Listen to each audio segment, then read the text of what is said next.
I was out in California. If you've been following my videos, you know that. If you don't, you don't. Probably don't really care.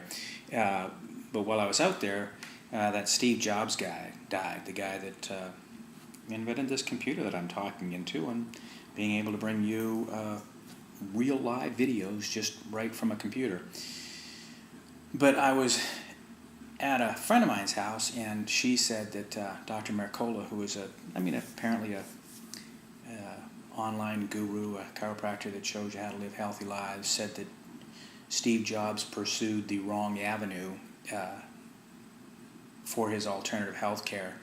And by God, it is easy to be a 20/20 hindsight psychic or guidance counselor, as it were, to say that, he didn't do the right things. Well, I'm here to tell you he did everything perfectly, and he did everything that he could, and he outlived the system by quite a few months or years, I think, when they said he was going to die, which they don't know either. They say, oh, you've got 6 months to live, and you're going to...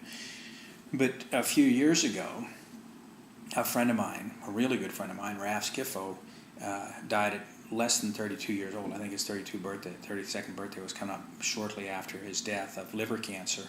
And I was lecturing in Las Vegas to a bunch of chiropractors, and I said, we did everything we could for him, and chiropractor in the front row said, no, you didn't. I said, wow, we didn't? How do you know? He said, well, if you would have done everything that you could for him, he would be alive today.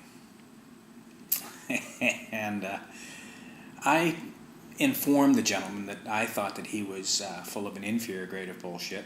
Excuse my French, but those were the words I used. And I told him, it didn't matter. I mean, we did everything that we knew once we found out that my friend was dying of cancer. And he went to some of the best clinics in the world. The medics said, we're not going to do anything because anything we do will progress the disease. And so, but this man suggested that if I would have done things differently, my friend would be alive. So I told him the truth. I said, if we had gotten him better, and he would have walked out of the hospital, the day that he walked out of the hospital, February 11th or February 7th, I can't remember what it was, at 10:50 in the morning, he would have been run over by a bus or run through with an icicle that broke loose from the top, because that was his day and time to die. And I said, now, to the same gentleman, do you know how I know that that was his time to die?